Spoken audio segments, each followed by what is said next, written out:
Hello दोस्तों, स्वागत है आप सभी लोगों का लेट्स पढ़ो पर। मैं परवीन सिंह राव आप सभी लोगों के साथ में इस वीडियो में बात करने वाला हूं रीट लेवल 2 के लिए मैथ्स के अंतर्गत दिए गए टॉपिक आप लोगों के जो है टेस्ट सीरीज अब हमारे द्वारा चलाई जा रही है। इससे पहले मैंने थ्योरी वगैरह कंप्लीट करवा दी, आप लोग जाकर के प्लेलिस्ट में देख सकते हैं। और ये आज हमारा जो है दोस्तों कौन सा टेस्ट है, ये हमारा 3rd नंबर का टेस्ट है, जिसके अंतर्गत हम कौन सी टॉपिक को पढ़ने वाले हैं। तो इसके अंतर्गत जो है हम घाता वर्ग और वर्गमूल से संबंधित जो क्वेश्चंस है उनको ऊपर बात करने वाले हैं। ठीक है दोस्तों, तो चलिए पहला क्वेश्चन आज से स्टार्ट करते हैं। यदि √24 इज इक्वल टू 4.899 हो तो √8/3 की वैल्यू क्या होगी। आप मुझे बात बताइए कि जो चॉइस होता है उसे हम क्या लिख सकते हैं। तो इसे हम लिख सकते हैं 8 × 3। अब इसका मतलब हमें सीधा दिख रहा है कि अगर मैं ये जो √8/3 है इसको √8 × 3 में कुछ भी बना दूं तो बन जाएगा काम। तो हम क्या करेंगे 3/3 का मल्टीप्लाई करेंगे, क्योंकि 3 से 3 कट जाएगा, 1 आएगा, वापस से √8/3 आएगा। इसको जैसे सॉल्व करेंगे तो हमारे पास बनेगा 24/9। ठीक है, अब ये क्या हो जाएगा दोस्तों, एक सेकेंड,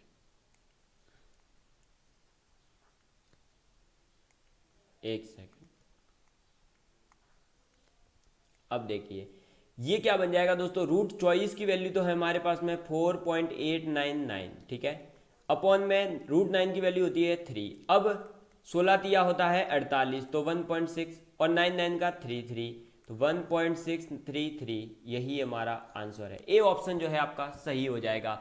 तो किस प्रकार से करा, आपने देखा कि 24 की जो वैल्यू रूट में 24 की वैल्यू दे रखी है, इसका मतलब सीधी सी बात है कि ये क्या होगा।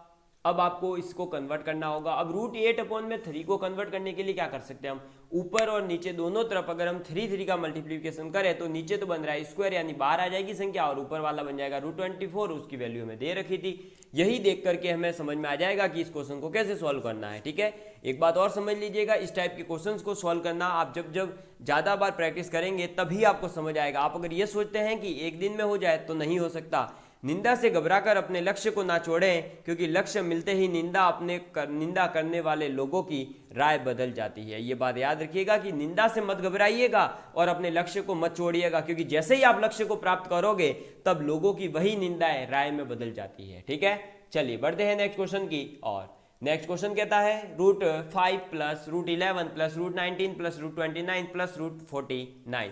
इस टाइप के क्वेश्चंस को जब सॉल्व करना मैंने सिखाया था तो मैंने आपको बताया था कि इस क्वेश्चन को कैसे पिकअप करेंगे। तो हम देखिए पहले तो एज इट इज क्वेश्चन लिख लेता हूं ताकि आपके क्वेश्चंस में आपको मिस प्रिंट जैसा कुछ भी दिखाई ना दे। ठीक है, ये 19 प्लस ये 29 प्लस √49। ठीक है, अब देखिए इस क्वेश्चन को जैसे ही हम सॉल्व करने पर आते हैं, पीछे से सॉल्व करने का बोला था मैंने, ये हो जाएगा 7। 29 और 7 दोनों जुड़ करके आ जाएगा 36, उसका भी क्या है रूट, ये क्या हो जाएगा 6। अब ये और ये जुड़ेंगे तो कितना आएगा 25, उसका भी क्या आ जाएगा रूट, ये बार क्या देगा 5। अब 11 और 5 जुड़ जाएंगे। ठीक है, जैसे जैसे हम पीछे जोड़ते आ रहे हैं ये भी जुड़ जाएंगे, कितना हो जाएगा √16। अब √16 की वैल्यू क्या होती है 4, तो ये 4 और 5 भी अब जुड़ जाएंगे और ये बन जाएंगे √9। और √9 की वैल्यू क्या होती है, तो √9 की वैल्यू होती है 3, ये आप लोगों को पता होगा। ए ऑप्शन हमारा सही हो जाएगा। बात समझ में आ गई आप लोगों को किस प्रकार से इस टाइप के क्वेश्चंस को सॉल्व करना है, पीछे से इस टाइप के क्वेश्चंस को सॉल्व करना है। और पीछे से सॉल्व करते हुए आएंगे तो आगे वाली संख्या ऑटोमेटिकली कम से कम जो है किस में कन्वर्ट होती जाएगी, कम संख्याओं में कन्वर्ट होते होते आपका फाइनल आंसर की ओर आप बढ़ेंगे। ठीक है, चलिए बढ़ते हैं नेक्स्ट क्वेश्चन की और। नेक्स्ट क्वेश्चन क्या कहता है, देखिए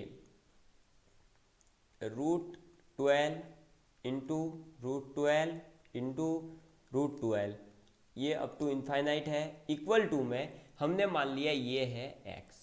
ये भाई जब इनफाइनाइट तक जा रहा है तो दोस्तों क्या हम इसे ये भी लिख सकते हैं 12x = x। हाँ, क्यों, क्योंकि भाई हमने इस पूरे को x माना। अब इसमें से अगर इस पूरे भाग को हम x से रिप्लेस करें तो इसमें कोई गलत बात नहीं है, क्योंकि ये इनफाइनाइट टर्म्स की बात हो रही है, एक दो टर्म्स की बात नहीं है कि कोई फर्क पड़ेगा। अब ये इनफाइनाइट टर्म्स है, इनफाइनाइट टर्म्स के अंतर्गत क्या है दोस्तों कि इस 12 जो है रूट वाले 12 को हम बाहर रख सकते हैं, बाकी को हम x मान लेंगे वापस से, जैसा हमने इससे पीछे माना था।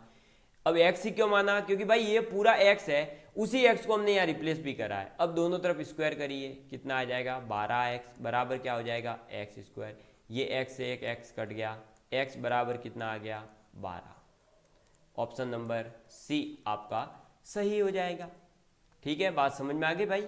ऑप्शन नंबर सी आपका 12 जो है वही आंसर है। इस टाइप के जब मल्टीप्लिकेशन में दे रखा हो, जैसे कि अगर मैं यहाँ देखिए आपको दे दिया जाता √3 इस प्रकार से, ठीक है, मल्टीप्लिकेशन में, और ये इनफाइनाइट तक जा रहा है, तो हम क्या करते हैं इसको x मान लेते, फिर √3 इंटू एक्स कर लेते, क्योंकि इस पूरे को हमने x मान लिया, बराबर क्या हो जाता x, दोनों का मल्टीप्लिकेशन, तो 3x बराबर में एक्स स्क्वायर, ये x से x कटा, x बराबर कितना आता 3। तो यही हमारा आंसर है। तो यहाँ से आप एक बात समझ सकते हैं कि जब भी रूट में x इंटू √x ही हो इनफाइनाइट तक, तो उसकी वैल्यू भी x ही जो है वही आंसर हो जाता है। ये बात आप लोगों को याद रखनी है। ठीक है, चलिए बढ़ते हैं नेक्स्ट क्वेश्चन की, और इस टाइप के क्वेश्चंस की ये ट्रिक हो गई आप लोगों को समझाने के लिए। ठीक है, चलिए बढ़ता हूँ नेक्स्ट क्वेश्चन की ओर। नेक्स्ट क्वेश्चन कहता है 6 की पावर 1/2 मल्टीप्लाई 6 की पावर 1/4 मल्टीप्लाई 6 की पावर 1/8 अप टू इनफाइनाइट। इसमें यहाँ पर जो है घातांक का एक नियम यूज होगा, जो कि मैंने पीछे बताया था कि जब भी बेस सेम है और पावर डिफरेंट है तो क्या हो जाता है, पावर्स जो है वे जुड़ जाती है। कैसे, तो भाई देख, a की पावर में m, a की पावर में n, a की पावर में p है, तो यहाँ हो जाएगा a की power m plus n plus p, ये बन जाएगा। बस यही एज इट इज कॉन्सेप्ट हमें पहले इस सीरीज को चेंज करने में बेनिफिट देगा। कैसे, बेस क्या है 6 और पावर क्या है 1/2 plus 1/4 plus 1/8 plus up to infinite. बात समझ में आई। अब ये जो 1/2 1/4 1/8 है, ये क्या है, ये है आपकी गुणोत्तर श्रेणी, यानी कि ज्योमेट्रिक प्रोग्रेशन। कैसे समझ आया सर, तो देखो भाई, जब भी आप लोगों के पास सेकेंड टर्म अपॉन में फर्स्ट टर्म का रेशियो कितना है 1/2, इसी प्रकार से थर्ड टर्म अपॉन में सेकेंड टर्म का रेशियो कितना है 1/2। तो जब रेशियो सेम आ जाए, यानी कि उनका अनुपात जब सेम आ रहा हो, तब उसे कहते हैं कॉमन रेशियो। ये तो हो गया हमारे पास में CR, ठीक है, कॉमन रेशियो। और ये जब सेम है तो इससे समझ आता है कि ये जो सीरीज दे रखी है ये ज्योमेट्रिक सीरीज है, यानी कि आप क्या कह सकते हो, गुणोत्तर श्रेणी है। तो अब ये क्या हो जाएगा, देखो ये एक आपके सामने श्रेणी बन गई है, और जो श्रेणी बन गई है तो इस श्रेणी का क्या हो जाएगा दोस्तों, इनफाइनाइट तक की श्रेणी है जीपी में, और जीपी की श्रेणी की जो जब इनफाइनाइट तक होती है तो उसका सम होता है, यानी उसका योग होता है a अपॉन में 1 - r। a क्या है, तो a है दोस्तों आपके फर्स्ट टर्म, और CR, ये जो r है इसी को हम कहते हैं कॉमन रेशियो। ठीक है, क्या कहते हैं, कॉमन रेशियो। a की वैल्यू कितनी है 1/2 अपॉन 1 माइनस रेशियो कितना है 1/2। ठीक है, अब देखिए 1/2 अपॉन में 1 माइनस 1/2 1/2, ये 1/2 से 1/2 कट गया, 1 आया। इसका मतलब क्या हुआ, 1 आने का मतलब है कि ये जो है आपके पास में अब क्या बन जाएगी, ये सीरीज जब आगे सॉल्व होगी, एक सेकेंड दूसरा कलर लेता हूँ, जब ये सीरीज सॉल्व होगी तो आगे आकर के क्या बन जाएगी 6 की पावर में 1, और 6 की पावर 1 कितना होता है 6। बस यही हमारा आंसर है, यानी ए ऑप्शन आपका सही हो जाएगा। तो आपने एक चीज यहाँ नोट करी कि कैसे मिक्स क्वेश्चन बनता है। भाई साहब क्वेश्चन क्या था, वर्गमूल और घनमूल से संबंधित मैंने क्वेश्चंस लिए थे, उसके अंतर्गत मैंने क्या करा, घातांक कॉन्सेप्ट और ज्योमेट्रिक प्रोग्रेशन, जो कि आपके नंबर सिस्टम में आपको बेसिकली पढ़ाया ही जाता है हर टीचर के द्वारा, और मैंने भी आपको ये बेसिक बातें बताई थी। किसी को कोई प्रॉब्लम हो तो पूछ सकता है, मैं उसका ये भी डाउट फिर भी क्लियर कर दूंगा। और ये मैंने बता भी दिया है कॉमन रेशियो कैसे निकालते हैं, ज्योमेट्रिक जब इनफाइनाइट तक जा रही हो तो उसका सम क्या होता है, यानी योग 1/1 माइनस r होता है, और उसको सॉल्व कैसे करते हैं वो भी बता दिया। ठीक है, तो समझ में आ गई होगी बात। स्क्रीनशॉट ले लेना, बहुत ही इंपॉर्टेंट क्वेश्चन है, इस टाइप के क्वेश्चन पूछे जा सकते हैं। नेक्स्ट क्वेश्चन है दोस्तों आप लोगों के सामने √56 प्लस √56 प्लस √56। इस टाइप के क्वेश्चंस को कैसे सॉल्व करते हैं इसकी भी मैंने ट्रिक बताई थी। ठीक है, यहाँ ये मत बोल देना कि इसका आंसर 56 है, 56 तो ऑप्शन में नहीं है, तो आप बोलोगे भी नहीं। अगर मैं ऑप्शन में देता तो भी नहीं बोलना है। क्यों, क्योंकि वहां मल्टीप्लीकेशन था तब x डायरेक्ट आंसर हो रहा था। ये यहां पर क्या है दोस्तों, प्लस है। क्या है, प्लस है। और जब इस टाइप का क्वेश्चन हो आपके सामने तब आपको क्या करना होता है, ये चीज भी मैं आपको बता चुका हूं भाई, बताई है स्पष्ट, मुझे पता है, ठीक है। मैंने बताया था कि इस टाइप के क्वेश्चंस को कैसे सॉल्व करते हैं। इसकी बहुत ही एक छोटी सी ट्रिक है बेचारी। केवल इसमें क्या करना होता है कि जो आपकी संख्या दे रखी है उसके दो भाग करने होते हैं, लेकिन दो भाग ऐसे करने होते हैं कि उनका अंतर एक हो। अंतर कितना हो, दो भागों का एक। कैसे, देखिए मैं अंतर का मतलब क्या है, देखो ये 30 है, इस 30 को मैं क्या लिख सकता हूं, 6 इंटू 5, यानी 6 और 5, 6 पंजे 30 होता है। 6 और 5 का डिफरेंस अगर ले तो वो भी कितना होता है, 1। तो ऐसी संख्या में तोड़ना है आपको 56 को। किसको तोड़ना है, 56 को। तो 56 यानी 56 को तोड़ेंगे तो क्या बनेगा पता है, 7 8 ज़ा 56 बनेगा या नहीं, 7 और 8 बन गया। अब यहाँ दूसरा कॉन्सेप्ट ये काम करता है कि यहाँ अगर देखो भाई माइनस चिन्ह भी आ सकता था, यहाँ क्या है, यहाँ पर जो है माइनस चिन्ह भी तो आ सकता था। तो प्लस आए या माइनस आए, इस पर भी इसका क्वेश्चन वेरिएशन करता है। कैसे, तो देखो भाई, जब बीच में प्लस चिन्ह है, क्या है बीच में, प्लस चिन्ह है, ये अगर प्लस चिन्ह है तो क्या होगा, हमें बड़ी संख्या जो है वह हमारी आंसर होगी। तो 8 आपका ऑप्शन नंबर सी जो है वो सही है। ठीक है, मैं ये कॉन्सेप्ट वापस लिखवा देता हूं कि प्लस है तो क्या होगी, बड़ी संख्या आंसर होगी। ठीक है, और अगर माइनस आ जाए तो आपके आंसर होगी छोटी संख्या।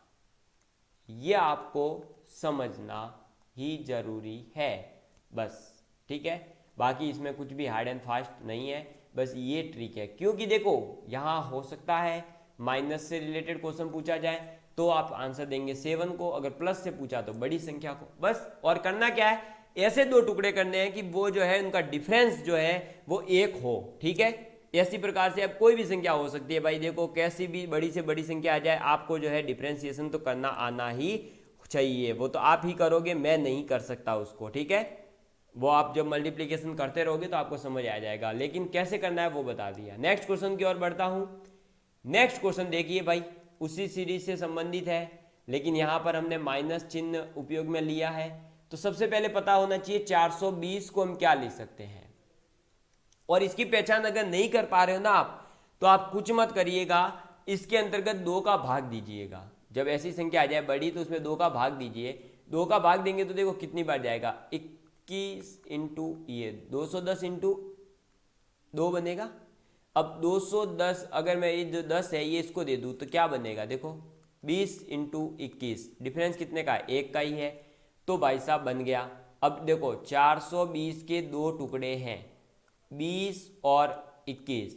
अब आंसर 21 होगा या आंसर 20 होगा, ये किस पे डिपेंड करेगा, इस साइन पर डिपेंड करेगा। साइन क्या है, नेगेटिव, और जब नेगेटिव साइन होता है तो कौन सी संख्या, छोटी संख्या, यानी आंसर क्या हो जाएगा 20, आपका सही आंसर, यानी बी ऑप्शन जो है वो आपका करेक्ट हो जाएगा। बात समझ में आई, बस इतना ही है और कुछ भी नहीं है भाई, बस इतना सा था। ठीक है, तो ये बात आप समझिएगा कि कैसे कैसे क्वेश्चंस पूछे जा सकते हैं, और ये बहुत ही छोटे छोटे क्वेश्चन होते हैं, इसमें कोई बड़ी बात नहीं है, ये कोई बड़े हार्ड एंड फास्ट क्वेश्चन नहीं है, ये बात भी आपको समझनी है। ठीक है, चलिए बढ़े नेक्स्ट क्वेश्चन की ओर। नेक्स्ट क्वेश्चन देखिए कि यदि a प्लस बी अनुपात रूट ए बी 4:1 हो तो आपसे पूछा जा रहा है कि रूट ए अपॉन में B plus root of B upon में ए की वैल्यू क्या होगी।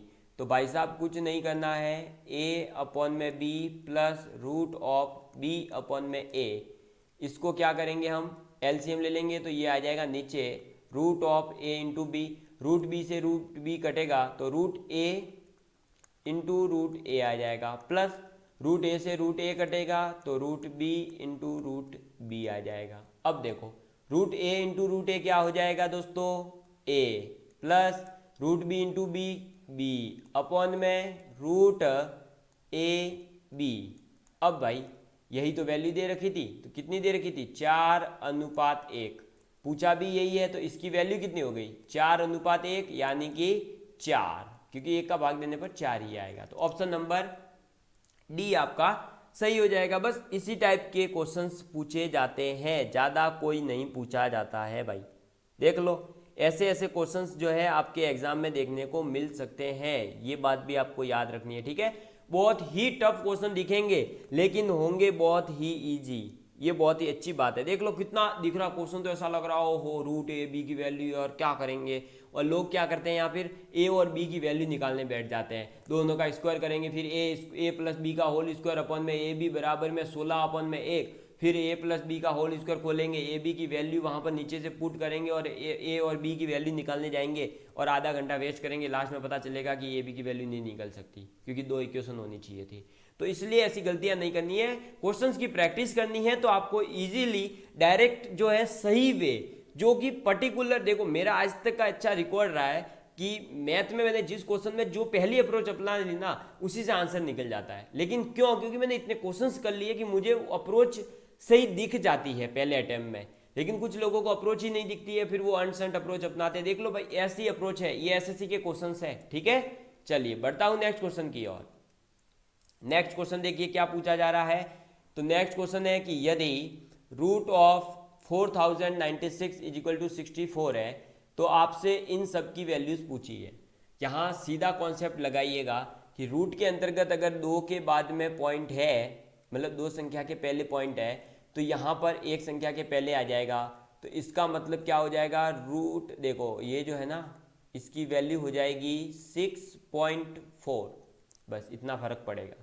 नेक्स्ट जब आपके पास में 0.4096 आया है तो 4 संख्या के पहले पॉइंट है, तो इसमें 2 संख्याओं के पहले आधी कर देना है तो 0.64। इसी प्रकार से 0.00 और 4096 यानी 6, तो 6 यानी कि 3, तो 0.064, ठीक है। नेक्स्ट आपके सामने 0.00004 और ये 4 संख्याएं और यानी 8, तो आपको 4 के पहले यानी 0.0064 ये लिखना है। बात समझ में आई? तो देख लो ये अब आपके सामने आ चुका है, इन सबको ऐड करना है तो कर लो भाई ऐड। ऐड करने के लिए क्या करोगे, पॉइंट के नीचे पॉइंट लिखोगे, तो 6 पॉइंट ये, फिर आपका क्या हो जाएगा दोस्तों 0.64, फिर 0.064, फिर 0.0064। तो बस 4 संख्या थी, 4 बार जोड़ दिया। अब इसको आप पीछे से जोड़ते हुए आइए, तो देखो 4, ये 10 का 0, हंसी लगी 1, 11, हंसी लगी 1, 11, हंसी लगी 1, 7.1104, ठीक है। अब 7.1104 है तो सीधा ये 7.09 नहीं हो सकता, 7.10 नहीं हो सकता, 7.12 नहीं हो सकता। 12 कब होता, जब 0 की जगह यहाँ पर क्या होता 5 से बड़ी कोई संख्या होती, लेकिन 7.11 ये देख लो एसएससी 2001 का क्वेश्चन है, ठीक है। तो क्या करना है, रूट 4096 की वैल्यू 64 है, तो अब पॉइंट के अंतर्गत, अब जो ब्रैकेट के अंदर जो आपका रूट है उसके अंतर्गत अगर 2 से पहले पॉइंट आए, 2 संख्याओं के बाद पॉइंट है, तो बाहर क्या है एक संख्या के पहले, अंदर 4 है तो बाहर 2, अंदर 6 है तो बाहर 3, अंदर 8 है तो बाहर 4, मतलब आधी संख्या के बाद में वहां बाहर की ओर पॉइंट लगाते हुए आप चलिए 64 में आपका आंसर निकल जाएगा। बात समझ में आ गई, कॉन्सेप्ट भी समझ में आ गया। इस टाइप के क्वेश्चन पूछे जाते हैं वर्ग और वर्गमूल में, ये नहीं पूछा जाता 4 का वर्गमूल क्या है, 4 का वर्ग क्या है, ऐसी संख्या नहीं पूछते हैं, ठीक है। चलिए बढ़ते हैं नेक्स्ट क्वेश्चन की और। नेक्स्ट क्वेश्चन देखिए, नेक्स्ट क्वेश्चन है रूट ऑफ 0.1 का स्क्वायर प्लस 0.01 का स्क्वायर प्लस 0.009 का स्क्वायर अपन में 0.01 का स्क्वायर प्लस 0.001 प्लस 0.00009 का होल स्क्वायर। और ये क्वेश्चन मुझे पता है, देखते ही आपके दिमाग में ख्याल आया कि यार ये क्वेश्चन कैसे करें, और ये तो एसएससी ने पूछा है, हम तो रीट की तैयारी कर रहे हैं सर, ऐसे क्वेश्चन थोड़ी आएंगे। भाई देख अभी समझाता हूँ कि इस क्वेश्चन को कैसे आप इजी वे में करके सॉल्व करोगे। देखो यार बस थोड़ी सी चीज़ें समझने का प्रयास करना, देखो मैं समझाता हूँ वो। क्या दे रखा है, ऊपर वाली संख्या को एज इट इज रखिए, ठीक है, 0.01 का स्क्वायर प्लस 0.009 का स्क्वायर अपॉन में ये जो 0.001 है इसको मैं ये भी तो लिख सकता हूँ 0.1 अपॉन में 10 लिख सकता हूँ या नहीं, लिख सकता हूँ, मैंने बताया हुआ है। तो ये लिख दिया मैंने 0.1 अपॉन में 10 का स्क्वायर प्लस इसको देखो 3 जीरो है भाई, 0.3 संख्या के पहले है तो यहाँ 2 के पहले करना है हमें, तो 0.01 करके नीचे क्या लगा दो, 10 लगा दो, क्योंकि एक ही पॉइंट पीछे लाना है हमें, ठीक है। तो हमने क्या करा दोस्तों, 10 लगा दिया और क्या हो जाएगा स्क्वायर प्लस यहाँ पर भी यही करिए क्योंकि 0.009 तो हमें चाहिए है, तो ये 10 एक पॉइंट हटाना था, अब ये हो गया। अब क्या हो जाएगा, ये पूरा अंडर रूट में ही चल रहा है तो चलने ही दो, ऊपर वाले को एज इट इज़ 0.1 का स्क्वायर प्लस 0.01 का स्क्वायर प्लस 0.009 का स्क्वायर अपॉन में क्या हो जाएगा 0.1 का स्क्वायर प्लस 0.01 का स्क्वायर प्लस 0.009 का स्क्वायर, ठीक है। अब देखिए एक सेकंड में थोड़ा सा छोटा कर देता हूँ वरना ये पूरा हिसाब कर देगा, एक सेकंड, ये देखिए अब और जो नीचे है वो क्या है दोस्तों, 10 का स्क्वायर 10 का स्क्वायर 10 का स्क्वायर यानी कि 100, तो वो तो कॉमन आ जाएगा। अब आपको एक चीज़ दिख रही होगी स्पष्ट ही कि भाई ये वाला पोर्शन पूरा पूरा ऊपर वाले पोर्शन को काट डालेगा, जैसे ही काटा ये क्या बन गया 1/1 में 100, ठीक है।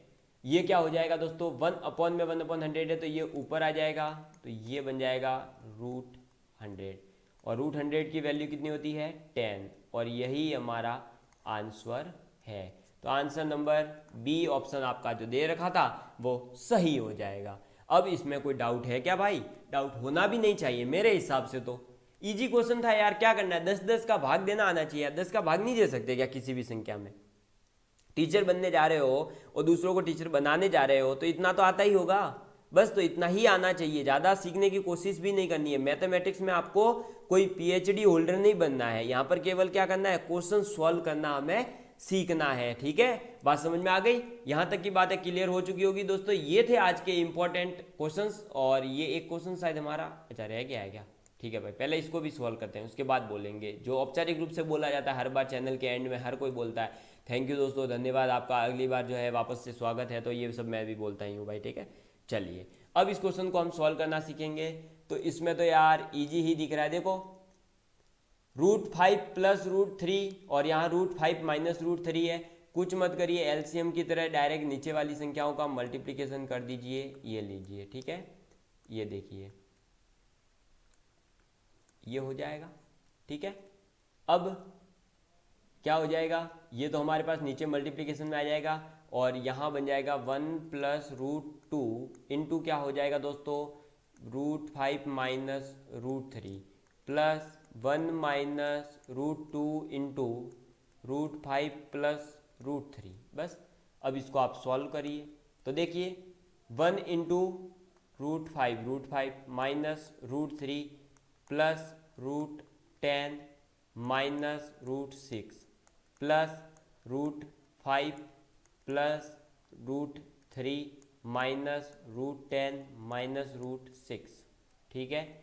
और अपॉन में क्या हो जाएगा दोस्तों a प्लस बी और a माइनस बी, तो क्या हो जाएगा a स्क्वायर यानी कि 5 माइनस बी स्क्वायर यानी कि 3, ठीक है। अब देखिए जो कट रहा है उसे काट डालिए, तो देखिए कुछ भी कटने लायक है कि हाँ ये और ये प्लस का √10 माइनस का √10 कट गया, ठीक है, प्लस का √3 माइनस का √3 कट जाएगा, ठीक है। अब क्या बचेगा देखो 2√5 माइनस 2√6, तो ये भी कटा, ये भी आ गया, ये भी आ गया, ये भी आ गया। अपॉन में क्या है दोस्तों आपके पास में 2 है ये, ठीक है। अब ऊपर वाला 2 कॉमन आ जाएगा, नीचे वाले 2 से 2 कट जाएगा, ये बचेगा √5 माइनस √6, तो ये 2 से 2 कटा, तो ये बन गया √5 माइनस √6, ठीक है। और यही हमारा क्या है आंसर है, तो बस ये कहाँ दिख रहा है भाई, सी ऑप्शन में, बस तो यही आंसर है, और क्या करना है यार।